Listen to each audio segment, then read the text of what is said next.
Hello दोस्तों, नमस्कार। आप सभी का डी स्टोरी चैनल हब में। तो दोस्तों, आज हम लेके आ गए हैं एक अच्छी सी मोटिवेशनल स्टोरी। कहानी की शुरुआत करने से पहले अगर आप आज ही हमारे चैनल से जुड़े हैं तो चैनल को ज़रूर सब्सक्राइब कीजिए। तो कहानी की शुरुआत करते हैं। रचना गुरुग्राम की एक एमएनसी मल्टीनेशनल कंपनी में सीनियर पोस्ट पर काम करती थी। उसके परिवार में उसके पापा योगेश जी और मम्मी गीता थी। एक दिन वह ऑफिस जाने के लिए तैयार हो रही थी। गीता जी, रचना टिफिन पैक कर दिया है, ले जाना। Rachna, okay mummy, bye bye. Geeta ji, अरे रुक, तो नाश्ता भी नहीं किया तूने आज?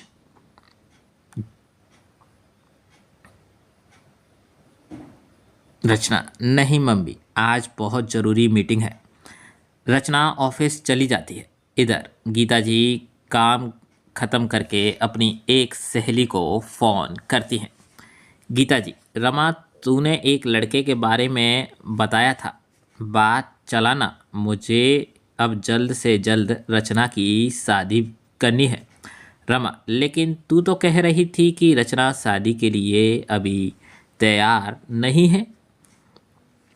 गीता, अरे आजकल के बच्चे तो बस काम में ही लगे रहते हैं, हमें भी सोचना पड़ेगा, उनको पास तो फुर्सत ही नहीं है। रमा, ठीक है, मैं लड़के वालों से बात करके बताती हूँ। अगले दिन रमा गीता को लड़के के बारे में सारी बात बता देती है और उसका बायोडाटा फ़ोटो भी भेज देती है। शाम को योगेश जी जब घर आते हैं तो गीता जी उन्हें सारी बात बताकर लड़के की फ़ोटो दिखा देती है।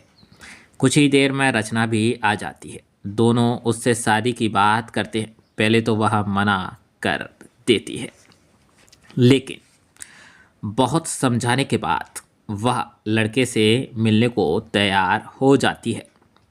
2 दिन बाद एक रेस्टोरेंट में दोनों मिलने पहुंच जाते हैं।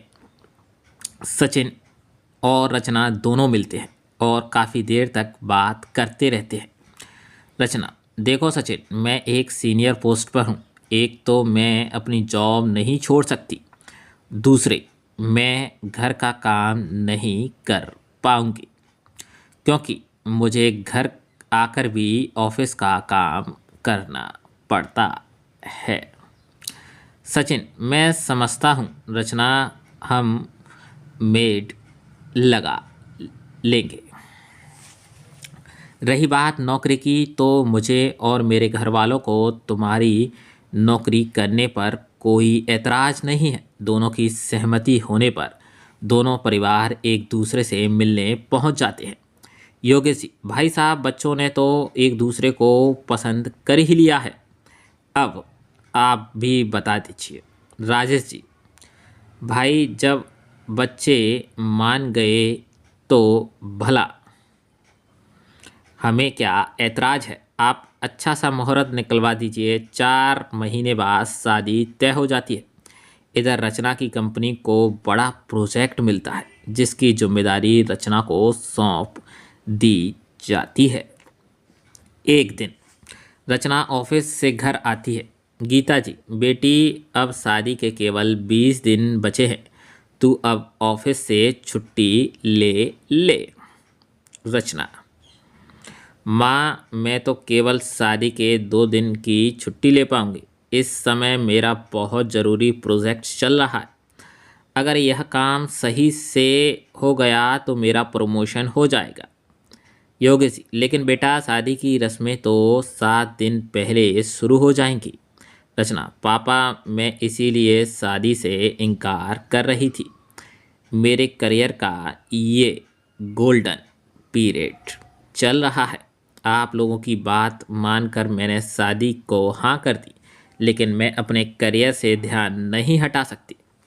गीता जी ने अपनी सहेली रमा के साथ मिलकर सारी शॉपिंग कर ली। इधर योगेश जी ने भी शादी की शादी तैयारियां कर ली थी। शादी से एक दिन पहले ही हल्दी मेहंदी की रस्म की गई।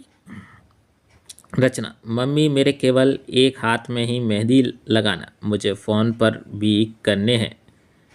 मेहंदी और हल्दी के बीच में भी रचना फ़ोन पर ऑफिस के काम समझा रही थी।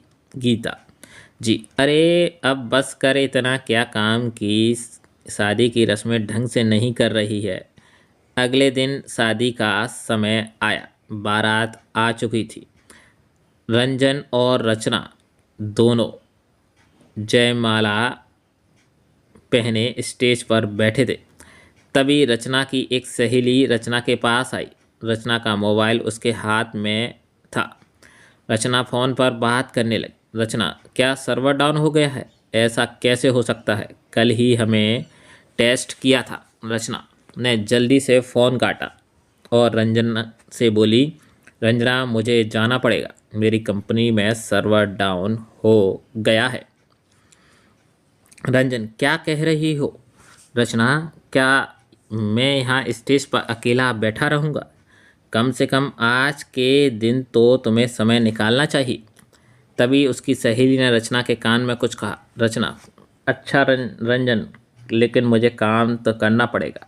मैं यहीं बैठकर अपना काम निपटा लेती हूँ, फिर हम फेरे के लिए चलेंगे। रंजन, ठीक है, अगर इतना ही ज़रूरी है तो मैं तैयार हूँ। रचना फ़ोन पर कुछ ज़रूरी बात करती है। इधर योगेश जी, गीता जी और रचना के सास ससुर कुछ समझ नहीं पा रहे थे। योगेश जी, रंजन बेटा क्या बात है, अचानक क्या हुआ? रंजन, कुछ नहीं पापा जी, रचना को कुछ ज़रूरी काम है। गीता जी, अरे बेटी ये क्या कह रही है? आज तो कम से कम काम मत कर। तभी रचना की सहेली उसके ऑफिस के दो और लोगों के साथ वहां आ जाती है। रचना, बस माँ 1 घंटे का समय दे दो। रचना वहीं स्टेज पर बैठकर लैपटॉप पर काम करने लगती है। बाकी दोनों लोग नीचे कुर्सी पर बैठकर काम कर रहे थे। बीच बीच में रचना उनका काम देख रही थी। इसी तरह करीब 3 घंटे बीत जाते हैं। पंडित जी, योगेश जी का विवाह का मुहूर्त निकला जा रहा है, वर वधू को भेजिए। योगेश जी, रचना अब चल, बहुत परेशान है सब। रचना, बस पापा कुछ देर और। राजेश जी, समधी जी, कहीं ऐसा तो नहीं कि आपकी बेटी शादी करना ही नहीं चाह रही हो? इस तरह हमारी बेइज्जती करने का मतलब क्या है? हम अब और इंतज़ार नहीं कर सकते हैं। रचना जी, माफ़ कीजिए अंकल जी, मैंने तो कल ही कहा था कि मेरे लिए मेरा काम ज़रूरी है। राजेश जी, चल बेटा हम चलते हैं, अब मैं यहाँ 1 मिनट नहीं रोक सकता। योगेश जी, नहीं समधी जी, ऐसा मत कीजिए। रंजन, पापा मैं तो रचना से ही शादी करूँगा। जो लड़की काम के लिए अपनी शादी की परवाह नहीं कर रही, वह कभी भी अपने फर्ज से पीछे नहीं हटेगी। राजेश जी चुप हो जाते हैं। कुछ ही देर में सर्वर काम करने लगता है। उसके ऑफिस के लोग वापस चले जाते हैं। रचना, अंकल जी मुझे माफ़ कर दीजिए, लेकिन अगर आज मैं ये सब नहीं करती तो मेरी कंपनी को बहुत नुकसान हो जाता। शायद कंपनी ही बंद हो जाती। उस कंपनी में करीब 300 लोग काम करते हैं। उनका क्या होता? मेरी शादी भले ही टूट जाए, लेकिन मैं उन लोगों की नौकरी जाते नहीं देख सकती। राजेश जी, बेटी मुझे यह सब पता नहीं था। तेरी जैसी बहू पाकर हम धन्य हो गए। और हाँ, मुझे अंकल नहीं पापा कहना सीख ले। यह सुनकर सब लोग हंसने लगे। रचना उन्हें देखकर शर्मा गई। दोस्तों, कैसी लगी यह रचना के प्रेम की कहानी? एक शादी के लिए बंधन में बंधने से पहले उसने उन 300 लोगों के बारे में सोचा जो कहीं ना कहीं जिनकी रोजी रोटी, घर परिवार उस नौकरी से चलते हैं। तो कई बार हम किसी व्यक्ति को गलत समझ लेते हैं जल्दी से। यही इस कहानी की सीख है कि कई बार कोई व्यक्ति अगर काम में व्यस्त है तो वो कोई ना कोई ऐसा काम है जिससे किसी अन्य लोगों का जीवन भी जुड़ा है। तो आज की जो कहानी अगर आपको अच्छी लगी हो तो प्लीज़ दोस्तों धाकड़ स्टोरी हब चैनल को, डी स्टोरी हब चैनल को सब्सक्राइब कर दीजिए, लाइक कीजिए, कमेंट में ढेर सारा प्यार दीजिए, जिससे हम और भी अच्छी मोटिवेशनल स्टोरियाँ आप सभी के लिए ला सकें और आपके सामने रख सकें। तो ये कहानी हमें बहुत कुछ सीख दिखती है। कई बार इसका विपरीत भी होता है, ऐसा नहीं कि ये पॉजिटिव ही हो हर बार। कई बार कुछ जानबूझकर ऐसा करते हैं, तो वो हमें पहचान में आना चाहिए कौन जानबूझ कर रहा है, कौन सत्य कर रहा है। तो आज का हमारा ये वीडियो पसंद आया हो तो प्लीज़ चैनल को सब्सक्राइब कीजिए। धन्यवाद। फिर मिलेंगे नई स्टोरी, नई कहानी के साथ।